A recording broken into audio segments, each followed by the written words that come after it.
tanggal 4 Maret hari Selasa tahun 2025 setelah ada hasil LHP dari inspektorat, terus juga dengan hasil rekomendasi dari teman-teman Komisi 1, kami rapat bersama dengan inspektorat juga BKP SD di ruangan ini, di ruang bakar ini. Jadi yang pertama sesuai dengan rekomendasi Komisi 1 juga yang telah disandingkan dengan LHP inspektorat terkait dengan pegawai non ASN di lingkup Sekwan DPRD Timur Tengah Selatan itu tidak prosedural, dan kami telah menyampaikan itu ke pemerintah kabupaten untuk ditindaklanjuti seperti itu. Yang kedua, ini terkait dengan polemik yang bukan polemik, ini pemberitaan yang saat ini berkembang terkait dengan BIMTEK yang telah dilakukan oleh DPRD Timur Tengah Selatan tanggal 18 sampai dengan 21 Februari 2025 di Jakarta.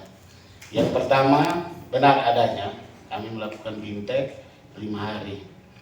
Yang pertama dengan rinciannya perjalanan ke sana 1 hari, perjalanan pulang 1 hari. Sedangkan BIMTEK dilakukan di sana sesuai dengan kesepakatan bersama.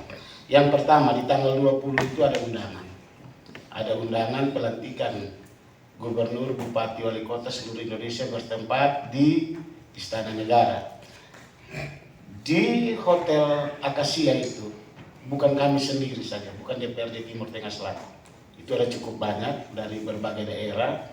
Kami bersama juga dengan rombongan dan gubernur Gorontalo, ada Nagekeo dan lain sebagainya. Sehingga kami bersepakat untuk saat itu materinya kita kita persingkat sehingga berjalan hanya 1 hari. Tetapi materi kami padatkan 1 hari, dan materinya tetap. Dan juga untuk diketahui saat itu juga panitia Kemendagri juga ada narasumber dari Kemendagri. Mereka menyampaikan juga bahwa mereka besok itu tidak bisa karena mereka juga panitia untuk penyelenggaraan pelantikan gubernur, bupati, wali kota. Jadi kami sama-sama berdiskusi dan kami seluruh pimpinan dan anggota menyepakati itu bersama sehingga BIMTEK itu dapat berjalan dengan baik, dan tanggal 21 kami pulang. Selanjutnya yang terakhir, dinamika terkait dengan pemberitaan di beberapa hari terakhir ini terkait dengan aset rumah jabatan. Aset rumah jabatan yang pertama, teman-teman, kami sesuai dengan PP 18 2017 kami pimpinan ini diatur.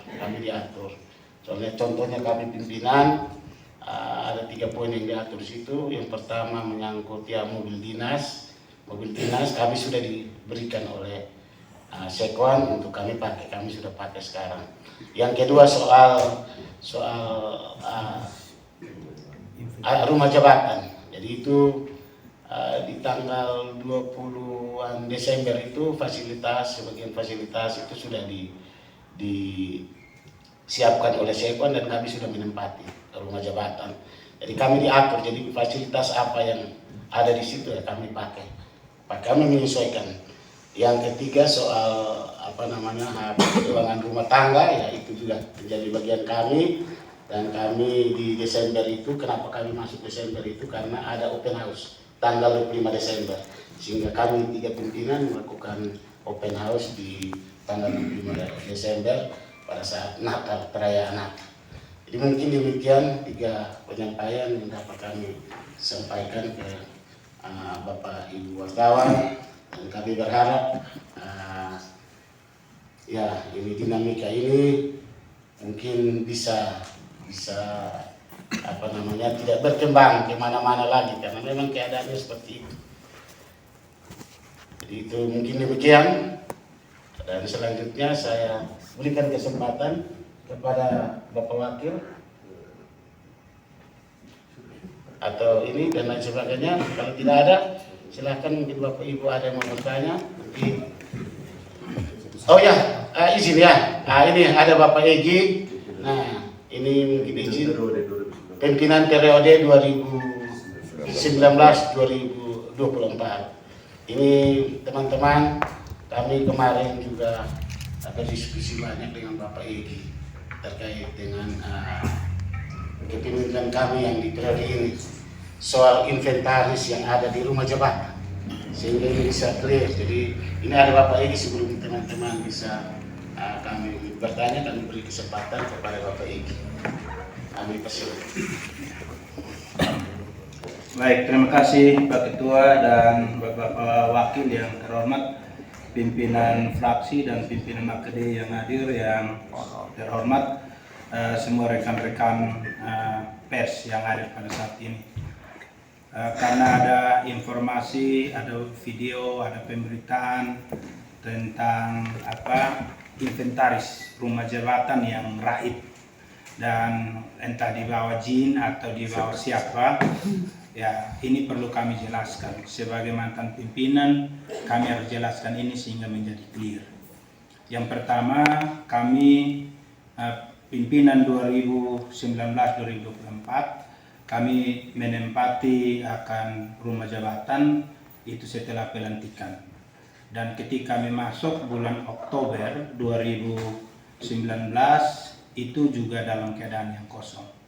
Sepanjang 1 tahun itu, bahkan di tahun 2019 ketika ada terima tamu untuk Natal Tahun Baru, itu juga menggunakan perabot dari rumah tangga yang kami bawa, bukan dari sekretariat, sehingga kami masuk juga dalam keadaan yang kosong.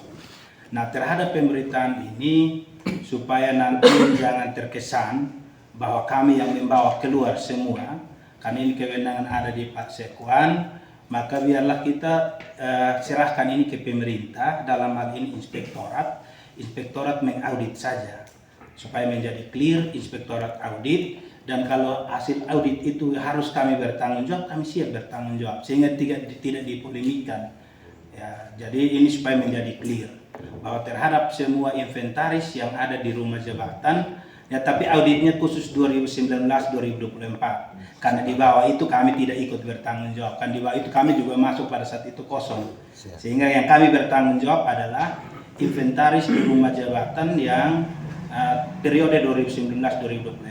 Hasil audit dari inspektorat seperti apa ya, tentunya kami siap untuk bertanggung jawab. Dari kami 3 pimpinan, saya sudah komunikasi dengan Pak Marcu dan Pak Yus, dan kami 3 pimpinan punya prinsip yang sama, daripada berpolemik ya diaudit saja. Hasil audit, kalau ada barang yang harusnya masih bisa digunakan dan sebagainya yang harus kami pertanggungjawabkan, kami pertanggungjawabkan. Mungkin itu yang dapat saya sampaikan sehingga menjadi clear untuk inventaris di rumah jabatan. Saya kembalikan Pak Ketua.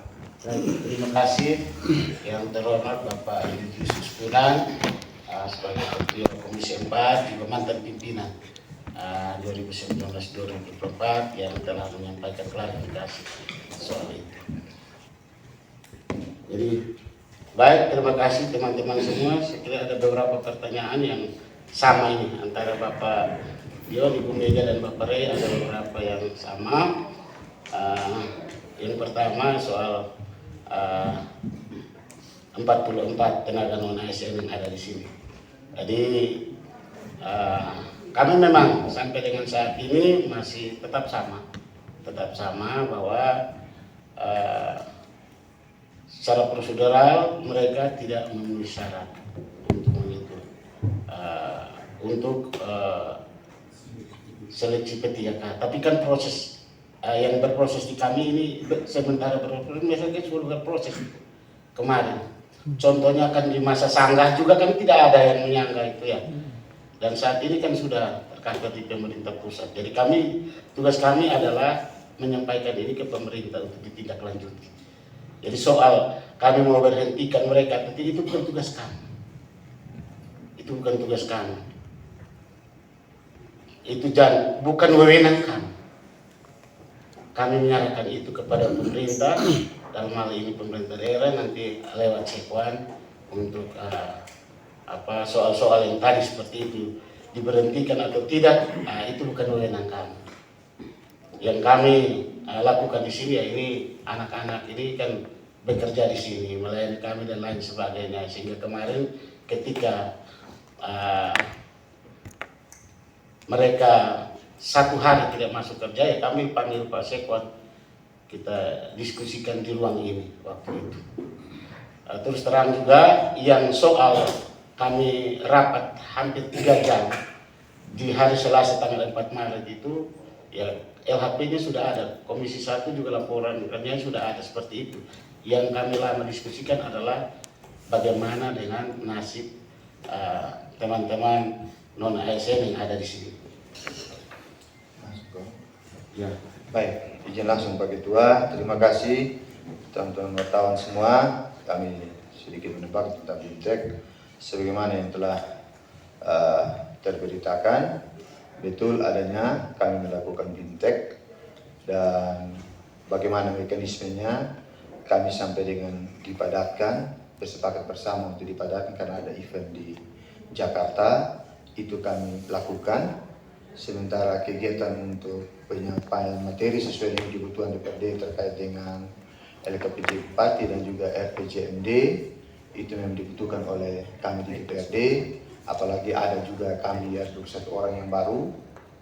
Kami butuh pemahaman dasar tentang ini untuk bisa dikuatkan oleh pemateri dari Depdagri untuk nanti dalam jadwal yang akan datang ini kan akan ada pembahasan terkait itu, sehingga kami perlu. Tetapi karena ada momen pelantikan, maka pelantikan Bupati, Wakil Bupati dan Gubernur Indonesia, maka kami bersepakat untuk dalam ruang meeting itu kami bersepakat untuk dipadatkan sehingga nanti proses tanggal 20 itu ada teman-teman di antara kami juga pimpinan yang diundang bisa hadir dalam acara tersebut sehingga itu dipadatkan. Sedangkan terkait dengan keuangan, bagaimana BIMTEK dan lain sebagainya, DPRD dalam menjalankan tugas dan fungsinya itu sifatnya difasilitasi oleh Sekwan.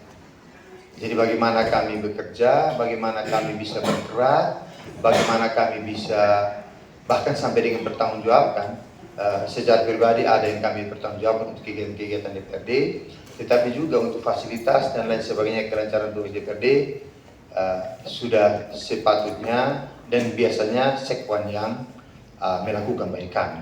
Nah, komunikasi-komunikasi tentang bagaimana PBA dan lain sebagainya, saya kira nanti Pak Sekwan secara kelembagaan yang bertugas untuk memfasilitasi DPRD tentu akan menjelaskan kepada teman-teman, sehingga nanti jangan sampai kami yang menjelaskan dan kemudian bias.